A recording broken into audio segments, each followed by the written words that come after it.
Now, to practice some of the attacks that we're going to learn in the future lectures, you need to have a target machine or a victim machine. So this is a computer that you're going to target and try to hack and test the attacks that we're going to learn against.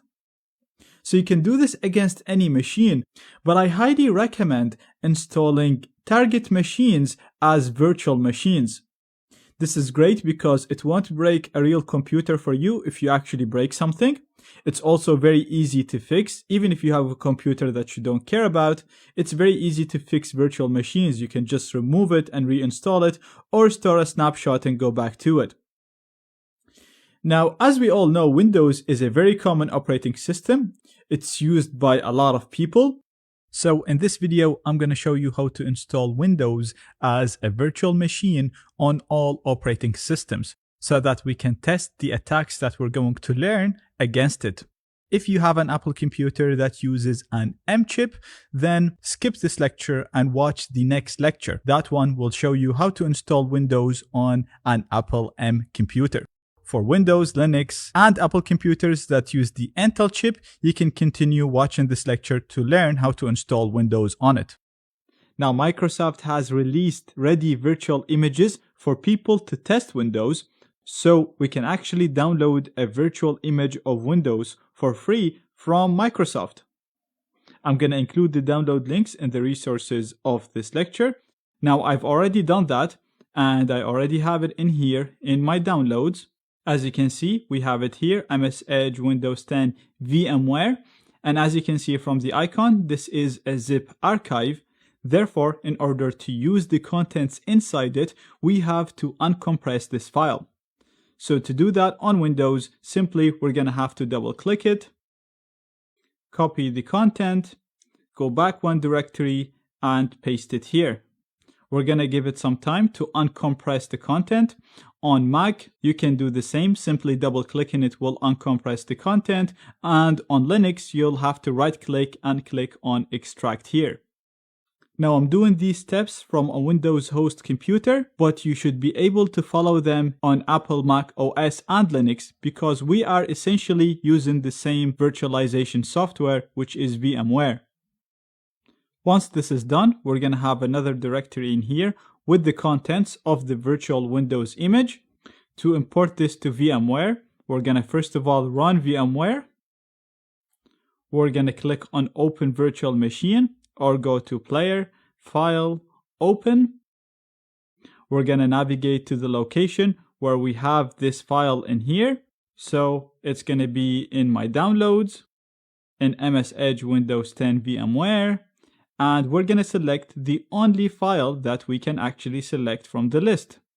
We're going to click on Open, and we can set the name of the machine in here. So for example, I can set it to Windows 10. You can change the path where it's going to be stored, but we're going to keep that the same. And we're going to click on Import to import it. You're going to have to give it a bit of time to import this machine into VMware. And perfect, as you can see now, it's imported in here. And as usual, we can simply start it by clicking on the green play button. But before doing that, I actually want to modify the amount of memory it has. So we're going to right click and go to settings. And as you can see, by default, it's set to have 4 GB of memory. I think that's a little bit too much. It doesn't need that much. So we're going to set that to 2 by dragging the slider down to 2. We're going to click on OK and start it by clicking on the green play button. And perfect, as you can see now the machine started. We're going to click inside and click again to log in. The default password in here is capital P A S S W 0 or D exclamation mark. I'm going to hit enter. And here we go, we have a fully working virtual Windows 10 computer installed inside our main machine. And we did that so we can test attacks against this virtual machine without affecting our host computer. Now we can go in full screen by clicking here and going into full screen. The screen should automatically resize. If it doesn't, right click display settings, and you can set it to the right resolution for your screen. I'm going to set it to 3840 by 2160 because I have a 4K screen. You can see that the icons are actually really small because I have such a high resolution screen. In your case, you'll only face this issue if you have a 4K screen. So you'll also probably need to set the scaling in here to 200. And as you can see now, the icon size has changed to the normal size. Now, if you face any other issues, check out the featured questions, and if you don't find an answer, feel free to ask us and we will respond to you within a maximum of 15 hours. As mentioned in the previous lecture, installing Windows on Apple computers that use the ARM chips, the M1, M2, and so on, the M series, is different. So the method shown in the previous lecture will not work, and that's why we have this lecture to show you how to install Windows 11 on Apple computers that use the ARM chips, the M1, M2, and so on. If you already got Windows installed following the instructions in the previous lecture, then you can skip this lecture. You should only watch this lecture if you have not installed Windows yet as a virtual machine because you have an Apple computer that uses an ARM chip such as the M1, M2, and so on. So first of all, you're going to need to download the Windows 11 for ARM processors. You can download it from the resources of this lecture. As you can see, I already have it downloaded in here. It's in a 7-zip format, so it's compressed. And in order to decompress it, we're going to double click it and give it some time to decompress. And perfect, now that the decompression is complete, we have a new file in here. And as you can see, the extension is .vmware VM, which is basically a ready virtual machine for VMware. Now, we've already covered how to install VMware previously. So if you don't know or if you haven't done it already, just go back and revise it. So all I'm going to do is simply double click the file to open it in VMware. Click on I copied it because I created this virtual machine for you. And now the virtual machine is going to start. And perfect, as you can see, we are logged into our Windows 11 computer, which is running as a virtual machine inside VMware Player inside my Apple Silicon computer. So if I go ahead here on the right and click on the virtual machine library, as you can see, I have Kali installed in here. And now I have Windows, which I can run by simply clicking on start. But right now it's already running, so I can't stop it. So I'm going to close this. As you can see in here, it's saying it is not connected to the internet because we need to install the VMware tools on it, which will install the drivers for the virtual interfaces so that we can access virtual networks. And it will also install the display drivers and enable a lot of usability features. To do that, we're going to go to the virtual machine here and we're going to click reinstall VMware tools. We're going to click install. And this will basically mount a DVD drive on this computer. And as you can see, we have a notification in here telling us that a new DVD drive is detected. And it's asking me, what do I want to do? I'm going to click it and I'm going to say, open the folder for me, please. I'm going to scroll down and we're going to use the setup script in here to install the tools. So I'm going to right click it and choose to run it with PowerShell. It's going to ask you if you want to allow this application to make changes. We're going to say yes. And we're going to give this some time in order to install VMware tools on this virtual machine. Once the PowerShell blue screen disappears, it means that everything got installed properly. And if you look here at the bottom, you'll see that we have network connection through Ethernet. And that's because this machine is configured to use the virtual NAT network that VMware starts, and I have my virtual machines configured to get internet access. And like we said before, this way these machines think that the host machine is the router and they connect to the virtual NAT network through it and get internet access through it. And to confirm this, we can simply open up a web browser, get started, and just go to google.com. And perfect, as you can see, now we have internet access on this virtual machine. And we can also go into full screen by clicking the screen button in here. The screen will adjust, but sometimes, as you can see, it's not going to fully go into the right resolution. So to fix this, you can simply right click anywhere on the desktop, go to the display settings, and select the resolution that you want. So in my case, it's the 1920 by 1080. And perfect. As you can see right now, we got the right resolution. If you want to exit the full screen, you can simply just take the mouse to the top and click the green button. And we are out of it. And as you can see right now, we have this Windows machine running as a virtual machine through VMware inside my Apple Silicon computer, alongside my Kali machine, which we can access in here in the virtual machine library. So now we can try to hack into this Windows machine and test attacks against it using the Kali machine. Information gathering is one of the most important steps when it comes to hacking or penetration testing. If you think of it, you can't really gain access to a system if you don't have enough information about it. So for example, let's say you're connected to a network and one of the devices connected to this network is your target. Now for you to hack into that target, first you need to discover all of the connected clients to this network, get their MAC address, their IP address, and then from there try to maybe gather more information or run some attacks in order to gain access to your target. Now there are a number of programs that will do this for you. Examples are NetDiscover and Nmap, which do this job really well. So in this lecture, we'll start with the simpler one, which is NetDiscover, and see how to use it to quickly map the network we're connected to. And in the next lecture, I'm going to show you how to use Nmap to gather detailed information about all of the clients connected to the same network.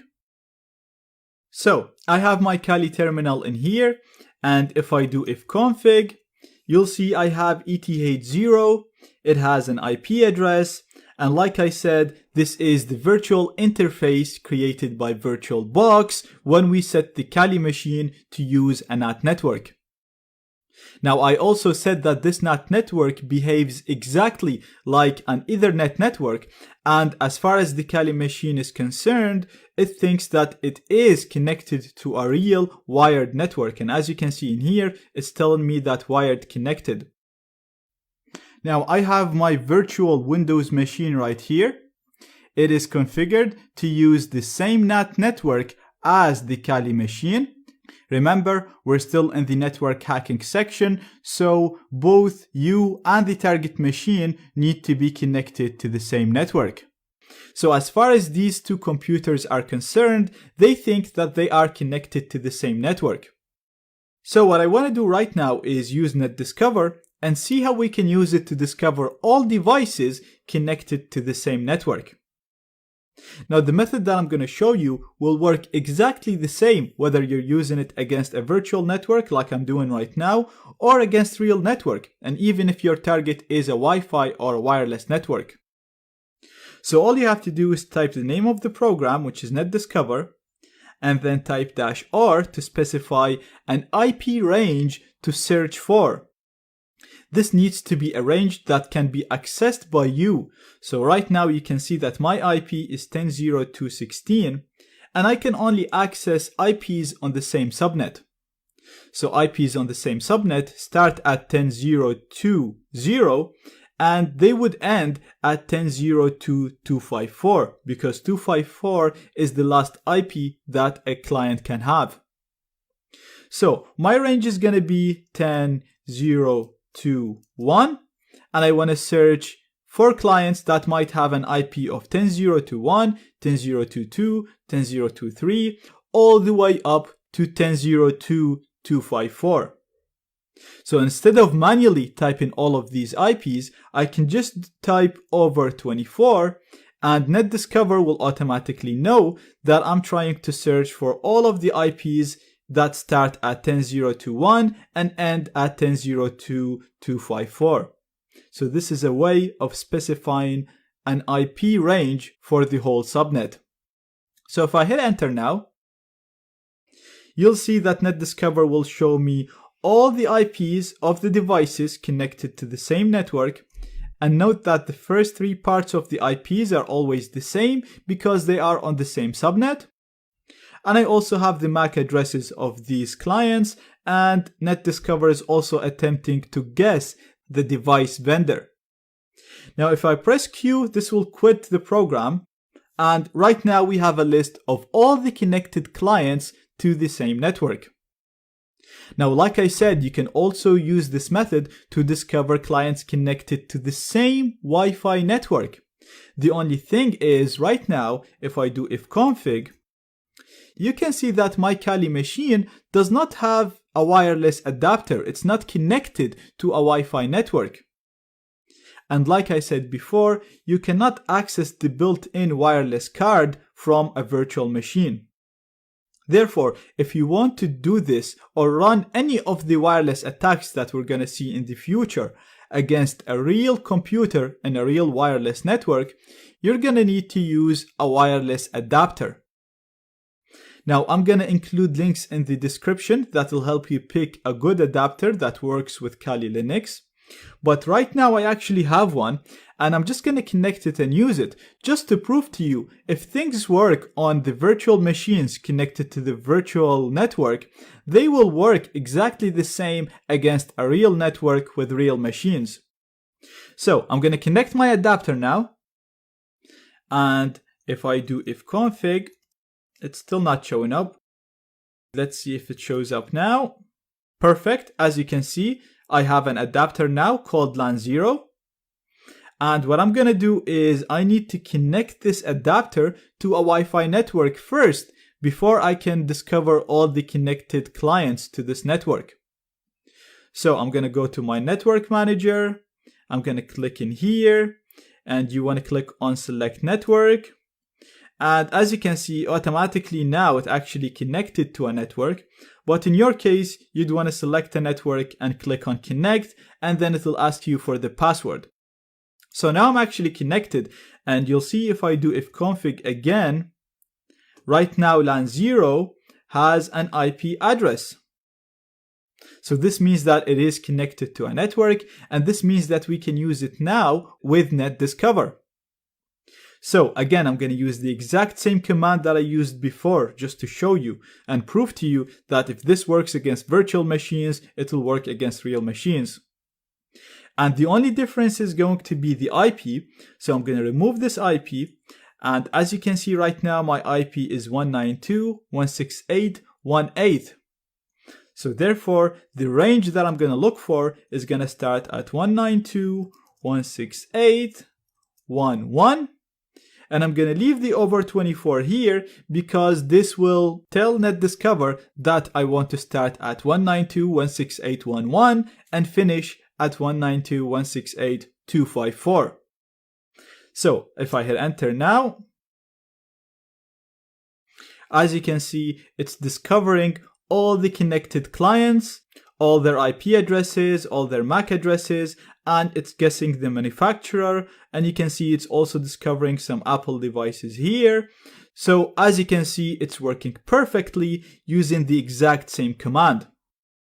Now, I only did this just to show you that if things work against virtual machines and against virtual networks, then they will work against real machines, because these virtual machines and virtual networks are modeled over real machines. And as far as the machines are concerned, they actually think they are real computers and real machines. The second program that we'll use for network mapping is Nmap. Now, in the previous lecture, we used NetDiscover, and we've seen how nice it is to quickly discover all the devices connected to our network, see their MAC address, and maybe get the vendor. Nmap takes scanning to a whole new level. It might be a little bit slower than NetDiscover, but it will show you much more information about the target. So you'll be able to see the open ports, you'll be able to see the running programs or the running services on these open ports. You'll be able to determine the computer name, the operating system running on that computer. If you're in a network, you'll be able to discover all of the connected clients. You'll be able to bypass security, bypass firewalls, and so much more. Nmap is actually a huge tool, and there are books and complete courses done just to teach Nmap. The Nmap book would actually be a really good read once you're done with this course.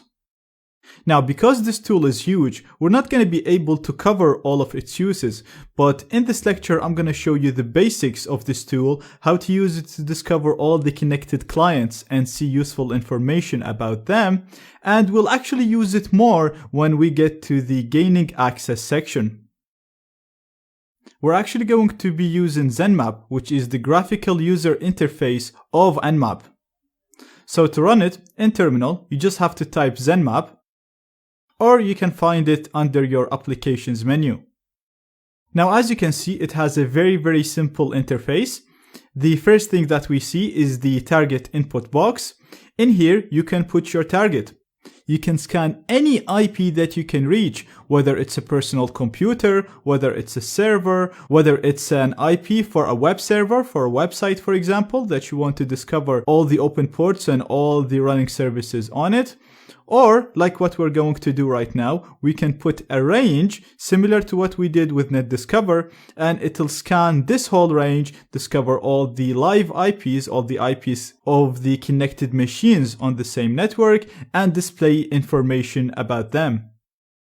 Now we'll have a look on how to scan servers in the gaining access section. So for now, since we are still in the network hacking section, we're gonna put a range to discover all the connected clients and see useful information about them. So right now I'm actually connected to my wireless network. That's why I'm gonna specify the whole range on that network, and we've seen how to get that in the previous lecture. So it's 192.168.1.1 over 24.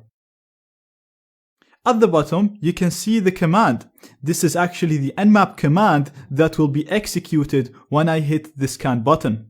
So like I said, Zenmap, what we're using right now, is just a graphical interface that will run this Nmap command in the background and show me the results. So if you know a custom Nmap command, you can put it here, or if you just want to see Nmap in terminal, you can literally copy this command, paste it in terminal, and it'll give you the same results that you would get if you run it here.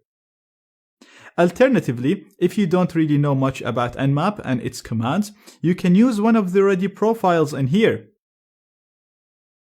So in this lecture, we're actually going to be using a number of these profiles, and we'll see the difference between them in terms of speed and the information gathered. So I'm going to start with the ping scan. This is a very quick scan. It literally just pings every possible IP in the range, and if it gets a response, it'll record this response and it'll show me the devices that gave me a response, which means that these are the devices connected to the network. Now, a lot of devices do not respond to ping requests even if they are alive, so the list that you'll get in this scan might not include all the devices connected to your network. Now, once the scan is done, as you can see, we can see the list of all the connected devices in here. And in here, we can also see the MAC addresses for each of these devices. We also can see the vendor. So for example, we can see that the device at 192.168.1.1 is a Cisco device. This is actually my router, and it is made by Cisco, so this is correct. So we can go ahead and start looking for exploits in this device. We can also see the 192.168.1.10 is a HTC device, and again, this is a HTC phone. This is correct. And since it's HTC, then we know that it's probably running on Android. So as you can see, we're getting more information about the connected clients. Again, we can see the 192.168.1.12 is an Apple device. So it could be a phone, a tablet, or a Mac. We can see the next device is a Dell. So again, it was a very quick scan, but as you can see, it still gave us much more information than what we got from NetDiscover. The next scan that I want to show you is the quick scan. Now this is going to be slightly slower than the ping scan, but it's going to show us more information. So right now you can see that the scan is showing us the same information that we've seen before with the ping scan, but it's also showing us the open ports on each one of the discovered devices. So it's able to discover the following ports in the router, and we can see that port 80 is open. This is actually the port used for the router settings page because it runs on a web server, so this is correct. Again, we have our Apple device here that we said it might be a phone or a computer or a tablet, but we can see now it has port 22 open. So this is a port for a service called SSH, which is designed to allow remote access to the system it's running on. Again, if you go on all the other devices, you can see all the open ports and the services running on each one of these ports. Now, in the next lecture, we'll build up on this. We'll see how to gather even more information, and you'll see how important information gathering is, because we're going to use the gathered information to hack into an iPhone that is connected to the same network. Now, in the previous lecture, we had a quick look on ZenMap and how it can be used to gather information. So in this lecture, we'll build up on that. And the main scan that I want to show you right now is the QuickScan Plus. This scan takes the QuickScan one step further. So first of all, it'll be slower, but it's going to show us even more information. So first, we're going to be able to see the operating system running on the discovered devices. We will also be able to see the device type, whether it's a phone or a laptop or a router. And we'll be able to discover the program and the program version running on the discovered ports. So before, for example, we were able to discover port 80 is open, but we didn't know what program is running on this port or what version of this program. Getting the exact program version is really helpful when we get to the gaining access section, and you'll see then how we can use that to exploit vulnerable services and gain full control over the computers that have these services installed. Now, straight away, when you look at the results, you'll see that we got much more information than all of the scans we ran so far. So the first thing you'll notice is the icons beside the IPs of the discovered devices. These icons represent the operating system running on these devices. So right now we have the operating system for all of the connected devices. And now it's showing us the programs running on each of the discovered ports and the versions of these programs. So for example, if we look at the 192.168.112, the Apple device, on the last scan, we knew that port 22 open and we knew that SSH is running on it, but we didn't know what version of SSH was running. Right now we can see that it's running Open SSH version 6.1. So we can go on Google and look for exploits and vulnerabilities in this specific version, and we might actually find something. We'll actually talk more about that in the gaining access section. Now, if you look at the device type, you can see that it's a media device, it's a phone. So before, we knew this is an Apple device, but we didn't know whether it's a tablet, a phone, or a MacBook. Right now we know that it is a phone. It's also discovering that it's running Apple iOS 4, 5, or 6. Now it's actually running a newer version of iOS. I'm not entirely sure. I think 9 or 10, but still it's close enough. It's telling me that it's an Apple. It's telling me that it's a phone, it's running iOS, so this is really, really good. Now if we go to the next device here, the 192.168.120, this is a Linux device, and when we ran the QuickScan, we were able to identify port 80 and port 49152 open, but again, we didn't know the program running or the service version running on this port. So right now we know it's Apache HTTPD 2.2.22. It's running on Ubuntu. So again, now we have the operating system, the exact version of the service running. So we can go and look for weaknesses and exploits in this specific version. And this port, we didn't even know what service was running on it. Right now we know it's a UPnP service. And the server is MediaTomb UPnP. We have the exact version again. So again, we can go ahead and look for exploits in these specific versions. And if we discover any, we'll be able to gain full control on this computer. Again, if we go down to the 192.168.122 machine, we can see that it's running a Microsoft HTTP API on port 5357. You can also browse by the services. So from here on the left, if you click on services, you'll be able to categorize the discovered clients based on the services. So if we click on HTTP, we'll see all the clients that have a HTTP service running. If you click on SSH, we can see the Apple device here. It's the only device that has a SSH service running. So let me actually show you a quick and fun example. If we go back here to the hosts and go back to the Apple device, the 192.168.112, as I said, we know it's a phone, we know it's an Apple phone, we know that it has an SSH service installed on it, running on port 22, and we know that SSH is a service that allows you to remotely execute system commands on the computer that has the SSH service installed. Now, obviously, before you can use this service, you have to use a username and a password. Once you authenticate, it'll allow you to execute system commands remotely on that computer or on that phone. Now, by default, iOS devices do not have an SSH server. Usually, when you jailbreak the phone or the device, it'll automatically install an SSH server, and the password for that server is set to Alpine by default. That's ALPINE. Now, since we know that this is an iPhone and it has port 22 open with Open SSH server, we know that this phone has been jailbroken. Now, since the phone is jailbroken, we know the password to log into SSH is Alpine unless the user changed it. Now, most users do not even know about this, and even the ones that know about this, like myself, are too lazy to change it. So it's always worth a try if you discover a phone like this in the same network.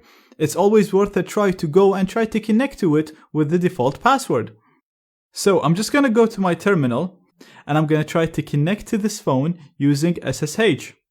So I'm going to type SSH root, which is the username for the admin in Linux, at 192.168.112. This is the IP of the phone. I'm going to hit enter. It's asking me if I should trust this connection. I'm going to say yes. And now it's asking me for the password.